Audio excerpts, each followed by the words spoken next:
TikTok ထဲမှာမိမိစိတ်ကြိုက်ဗီဒီယိုတွေကို background ပြောင်းနေယခုဗီဒီယိုကတော့နောက်ခံ background လေးတွေမိမိစိတ်ကြိုက်ပြောင်းလို့ရအောင်ပြောပြပေးမယ်အကြောင်းအရာလေးဖြစ်ပါတယ်ခင်ဗျာပထမဦးစွာကျွန်တော်တို့ TikTok ထဲဝင်လိုက်ပါဝင်ပြီးသွားရင်ကျွန်တော်ဒီ B တောင်းလေးကိုနှိပ်လိုက်ပါနှိပ်ပြီးသွားရင်ကို background change တဲ့ဓာတ်ပုံသုံးဖို့ဗီဒီယိုလေးကိုအရင်ထည့်လိုက်ပါ next ကိုနှိပ်လိုက်ပါကျွန်တော်ဗီဒီယိုလုံးမဲ့အတွက်ကိုကျွန်တော်ဗီဒီယိုဆိုတဲ့တောင်းလေးမှာဗီဒီယိုဆိုတာရှိပါတစ်ချက်နှိပ်လိုက်ပါOkay နှိပ်ပြီးသွားလို့ရှိရင်ကျွန်တော်အပေါ်ဆုံးမှာရှိတဲ့ setting နေပြီးရနေပြီးအောက်က၄တောင်းနေရာလေးတစ်ချက်နှိပ်ပါမယ်ဝေဒါဆိုရင်ကျွန်တော်တို့ကိုထားခြင်းတဲ့အခန်းပုံစံလေးကိုအရင်ထည့်လိုက်တာပါထည့်ပြီးသွားရင်ကျွန်တော်တို့ကဒီအောက်မှာ overlay ဆိုတာရှိပါ overlay ကိုတစ်ချက်နှိပ်လိုက်ပါ overlay ဆိုတာကတော့ကိုရိုက်ထားတဲ့ဗီဒီယိုကိုခုနကအခန်းပေါ်မှာတင်မို့တော့ကိုကျွန်တော်က overlay ကိုနှိပ်ရခြင်းဖြစ်ပါတယ် okay ကိုရိုက်ထားတဲ့ဗီဒီယိုလေးကိုဆက်လက်ပေးပြီးတော့ confirm နှိပ်လိုက်ပါအဲဆိုရင်ကိုရိုက်ထားတဲ့ဗီဒီယိုကဒီအခန်းအပေါ်ရောက်နေပါပြီ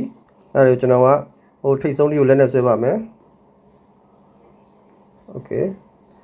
အဲဒါကျွန်တော်ဒီကောင်စကေးလေးနည်းနည်းကြီးလိုက်ပါမယ်ပြီးသွားရင်ကျွန်တော်ကဒီကိုရိုက်ထားတဲ့ဗီဒီယိုဒုတိယအောက်ကဒုတိယလေယာဟာလေးကိုဆက်လက်ပေးထားပါဆက်လက်ပေးပြီးတော့ကျွန်တော်တို့ကဒီအောက်မှာရှိပါတယ် cut out ကိုတစ်ချက်နှိပ်လိုက်ပါ cut out ကိုနှိပ်ပြီးသွားလို့ရှိရင် auto cut out ရှိတယ် quick brush ရှိတယ် brush ရှိ eraser ရှိပါတယ် auto cut out ဆိုတာကတော့ auto cut out နှိပ်လိုက်တဲ့နဲ့သူက auto နောက်က background ကိုဖျောက်ပေးပြီးသားဖြစ်မှာပါ quick brush ဆိုတာကတော့ကိုလက်လေးနဲ့တစ်ချက်အင်ကြီးလေးကိုထိလိုက်တာနဲ့သူကအင်ကြီးတောက်လျှောက်ထိတဲ့နေရာလေးကို quick brush တင်နဲ့ဆက်လက်ပေးပြီးတော့အနောက်က background ကိုဖျက်ပြီးသားဖြစ်မှာပါ brush ဆိုတာကတော့ menu တွေပါကိုလက်လေးနဲ့လိုက်ပြီးတော့ကိုလုံးချင်တဲ့နေရာလေးကို brush လေးနဲ့လိုက်ပုတ်ပြီးတော့ထားခဲ့တာကိုခေါ်ပါတယ်နောက်က background ကိုတော့ဖျောက်လိုက်ပါမှာ eraser ဆိုတာbrush နဲ့လုပ်တဲ့ဟာတွေကိုကိုကပြန်ဖြတ်ချင်ရင် eraser ကိုသုံးပါမယ် okay ကျွန်တော်ကပထမဦးဆုံးအနေနဲ့ကျွန်တော် auto cut out ကိုသုံးပါမယ်အခုဆိုကျွန်တော် auto cut out ကိုသုံးတဲ့အတွက်ကျွန်တော်ခုံမှာပါသွားပြီတွေ့လားမခုံမှာပါသွားကျွန်တော်ကခုံကိုမပါခြင်းမှုအတွက်ကျွန်တော်တို့က quick brush ကိုတစ်ချက်နှိပ်လိုက်ပါဒီမှာကျတော့ brush size ဆိုတော့ရှိပါတယ် brush size ကြီးမှလားသေးမှလားရှိတယ်ကျွန်တော်ကလောက်ပဲကျွန်တော်ထားပါမယ်ဒါတော့ကိုယ်စိတ်ကြိုက်ကိုကြီးရင်ကြီးသလိုမှချဲ့ပြီးတော့ဆွဲလို့ရပါတယ် okay ကျွန်တော်ဒီ brush size ကိုဒီမှာဒီလောက်ထားပြီးတော့ကျွန်တော်လက်လေးနဲ့အခုံကိုဆွဲပါမယ်အဲ့ဆိုရင်ကျွန်တော်ကတစ်ချက်ပဲဆွဲလိုက်တာနဲ့သူက quick brush ဆိုတော့ auto သူကအခုံနေရာကိုပဲသူကဖြတ်လိုက်တာပါအဲ့ဆိုကျွန်တော်က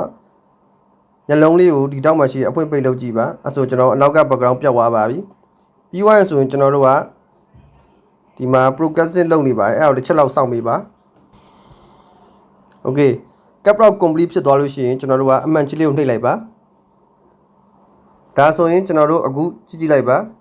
ခုဗီဒီယိုကြည့်ပြီးတော့မိမိတို့အကျိုးရှိခဲ့ရင် like and follow လေးလုပ်ဖို့ background change သွားပါပြီနော်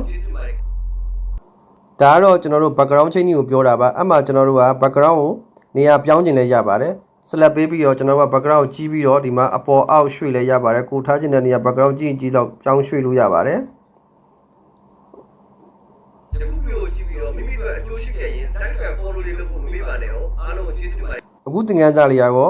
movie တစ်ခုမှာ background change ကိုပြပြပေးခြင်းဖြစ်ပါတယ်အားလုံးကိုကျေးဇူးတင်ပါတယ်သိချင်တာများရှိရင် comment မှာမေးလို့ရပါတယ်ယခုဗီဒီယိုကြည့်ပြီးတော့မိမိတို့အကျိုးရှိခဲ့ရင် like and follow လေးလုပ်ဖို့မမေ့ပါနဲ့အားလုံးကိုကျေးဇူးတင်ပါတယ်ခင်ဗျာ